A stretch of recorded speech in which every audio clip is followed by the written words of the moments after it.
visa kunjungan terhadap 169 negara karena tidak menghasilkan wisatawan yang berkualitas. Hal ini dijelaskan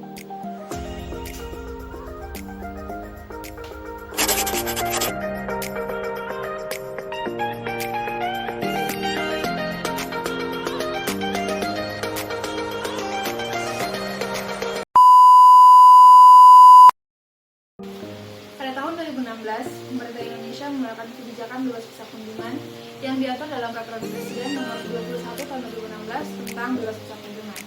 Dalam peraturan ini, ada 169 negara yang dibebaskan dari kewajiban memiliki visa kunjungan untuk masuk ke wilayah Indonesia.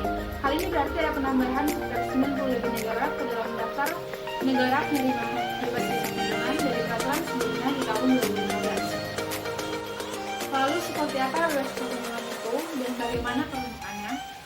Orang asing dari negara penerima BVK bebas visa kunjungan dibebaskan dari kewajiban memiliki visa kunjungan untuk masuk ke wilayah Indonesia. Namun, yang perlu diingat adalah BVK ini tidak digunakan untuk kerja maupun kegiatan jurnalistik.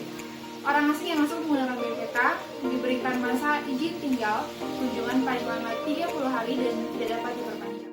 Meningkatkan hubungan dengan negara lain merupakan salah satu tujuan dari diberlakukannya kebijakan bebas kunjungan ini. Namun sebenarnya, fokus utama dari diberlakukannya kebijakan ini adalah untuk meningkatkan perekonomian Indonesia melalui devisa dari sektor pariwisata. Lalu apakah kebijakan ini sudah membawa pengaruh yang signifikan bagi perekonomian Indonesia dan apakah sudah juga sesuai dengan prinsip kebijakan selektif di Indonesia?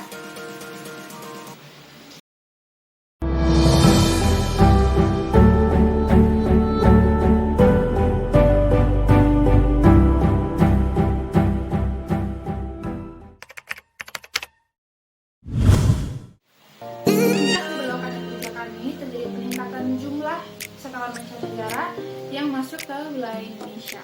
Hal ini dapat dilihat dari statistik jumlah wisatawan yang masuk ke Indonesia pada tahun 2016 sampai tahun 2019. Meningkatnya wisatawan mancanegara yang masuk ke Indonesia tentu saja membawa dampak yang positif bagi perekonomian Indonesia melalui biaya perhotelan, biaya makan minum, biaya transportasi, dan lain-lainnya.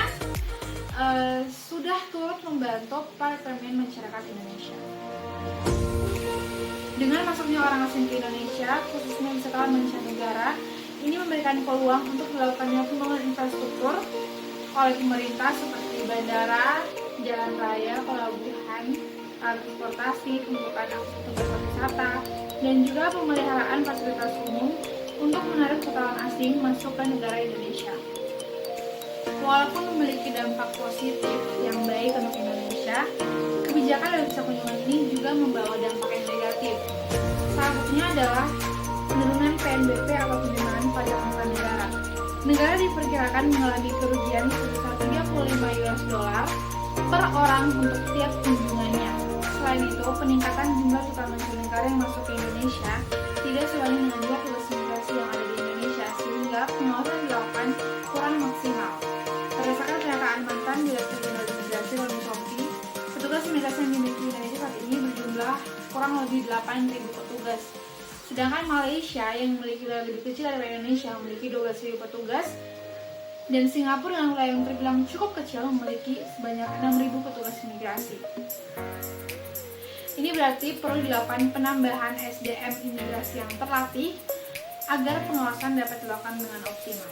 Kebijakan bebas visa kunjungan ini dapat memicu timbulnya oknum-oknum tidak bertanggung jawab yang menyalahgunakan kebebasan perkebunan oleh negara Indonesia. Ini memicu timbulnya pelanggaran keimigrasian seperti penyalahgunaan izin tinggal, tindak pidana imigrasi lainnya, dan juga kejahatan transnasional seperti perdagangan orang, penyelundupan manusia, dan juga pengedaran narkoba dengan berbagai modus perdagangan.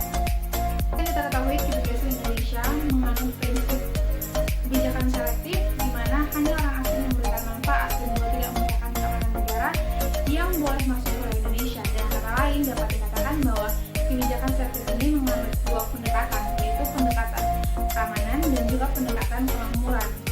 Kedua pendekatan ini haruslah berjalan secara seimbang. Namun dampak-dampak negatif dari kebijakan bebas visa kunjungan ini dapat menyebabkan terjadinya ketidakseimbangan antara keamanan dan juga kemakmuran. Maka dari itu, evaluasi terhadap kebijakan ini perlu dilakukan dan juga pemerintah perlu mengambil tindakan lanjutan untuk menekan risiko yang ditimbulkan dari penerapan kebijakan dari pemerintah. Yang dapat diambil pemerintah untuk menekan risiko dari diberlakukannya kebijakan dari wisata kunjungan ini, yang pertama yaitu dengan meningkatkan daya tarik wisata yang benar dan bagus, karena ternyata kebijakan di bawah wisata kunjungan saja tidak cukup ampuh untuk menarik wisatawan mancanegara untuk masuk ke Indonesia. Memang betul terjadi peningkatan wisatawan mancanegara masuk ke Indonesia, tapi ini belum bisa memenuhi target pemerintah Indonesia untuk mendapatkan 20 juta pengunjung asing per tahun. Dan yang kedua, dilakukan penguatan temporer atau penguatan orang asing agar terciptanya penguatan yang menyeluruh dan maksimal. Penguatan temporer ini dapat dilakukan dengan memperhatikan tidak hanya kualitas SDM, tapi juga kualitas dan imigrasi. Dan yang ketiga adalah dengan melakukan sosialisasi terkait kebijakan dari wisata kunjungan ini kepada pihak-pihak terkait, mulai dari aparat, imigrasi, kedutaan di luar negeri, travel agent, dan juga kepada orang-orang asing yang hendak datang ke Indonesia menggunakan berbagai visa kunjungan. Hal ini dilakukan agar tidak terjadi penyalahgunaan bebas visa kunjungan karena kurangnya informasi. Evaluasi dan koordinasi terkait kebijakan bebas visa kunjungan ini harus terus dilakukan oleh pemerintah untuk memastikan bahwa negara yang diberikan bebas visa kunjungan adalah negara yang telah memenuhi asas manfaat dan juga asas resiprokal atau asas timbal balik. Sekian dari saya terkait kebijakan bebas visa kunjungan. Semoga bermanfaat. Terima kasih.